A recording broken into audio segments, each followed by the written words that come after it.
Single phase motor के साथ हम दो कैपेसिटर किस तरीके से कनेक्ट कर सकते हैं। एक कैपेसिटर को हम कनेक्ट करेंगे रनिंग वाइंडिंग के साथ और ये हमारा रनिंग कैपेसिटर होगा। एक कैपेसिटर को हम कनेक्ट करेंगे स्टार्टिंग वाइंडिंग के साथ और ये हमारा स्टार्टिंग कैपेसिटर होगा। सिंगल फेस मोटर के साथ हम एक सेंट्रीफ्यूगल स्विच जिसे हम क्लच कहते हैं वो इस्तेमाल करेंगे। तो अब चलते हैं वीडियो की तरफ और आपको मुकम्मल कनेक्शन करके दिखाते हैं एनिमेशन के जरिए कि सिंगल फेस मोटर के साथ दो कैपेसिटर और एक सेंट्रीफ्यूगल स्विच के कनेक्शन किस तरीके से कर सकते हैं। तो सबसे पहले हमारे पास एक सिंगल फेस मोटर है और एक सेंट्रीफ्यूगल स्विच है जिसे हम क्लच कहते हैं वो लेंगे और सिंगल फेस मोटर का हमारे पास स्टेटर है जिसके ऊपर वाइंडिंग की है वो लिया हमने। एक रनिंग कैपेसिटर लेंगे, एक स्टार्टिंग कैपेसिटर लेंगे और एक 2 पोल एमसीबी ब्रेकर लिया है जिसके साथ हम सिंगल फेस मोटर को ऑन और ऑफ करेंगे। जो हमारे पास सिंगल फेस मोटर का स्टेटर है जिसके ऊपर वाइंडिंग हुई है उसके अंदर से दो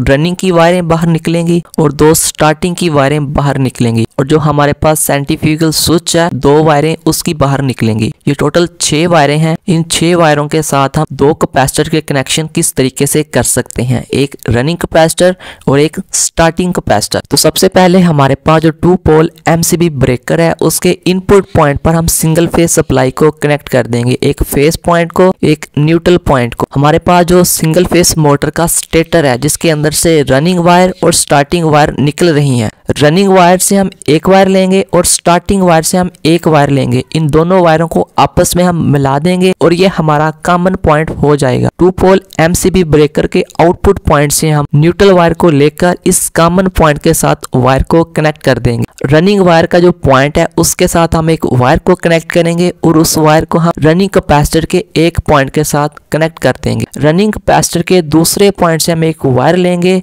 और स्टार्टिंग वाइंडिंग का जो दूसरा पॉइंट रहता है उसके साथ कनेक्ट कर देंगे। 2 पोल एमसीबी ब्रेकर के आउटपुट पॉइंट से हम फेस वायर को लेंगे और रनिंग कैपेसिटर के उस पॉइंट के साथ कनेक्ट करेंगे जिसके साथ रनिंग वाइंडिंग का पॉइंट कनेक्ट किया है। उसके साथ हम फेस वायर को कनेक्ट कर देंगे और उसी पॉइंट से हम एक वायर लेंगे और स्टार्टिंग कैपेसिटर के एक पॉइंट के साथ वायर को कनेक्ट कर देंगे और स्टार्टिंग कैपेसिटर के दूसरे पॉइंट से हम एक वायर लेंगे और उसको हम सेंट्रीफ्यूगल स्विच जिसे हम क्लच कहते हैं उसके एक पॉइंट के साथ वायर को कनेक्ट कर देंगे और सेंट्रीफ्यूगल स्विच जिसे हम क्लच कहते हैं उसके दूसरे पॉइंट से हम एक वायर लेंगे। रनिंग कैपेसिटर का दूसरा पॉइंट कनेक्ट किया है उसके साथ हम वायर को कनेक्ट कर देंगे। तो इस तरीके से हमारे सिंगल फेस मोटर के कनेक्शन हो चुके हैं, वो भी 2 कैपेसिटर को इस्तेमाल करते हुए, एक रनिंग कैपेसिटर को, एक स्टार्टिंग कैपेसिटर को और एक सेंट्रीफ्यूगल स्विच को इस्तेमाल करते हुए। अगर ये वीडियो आपको अच्छी लगी है तो वीडियो को लाइक कीजिए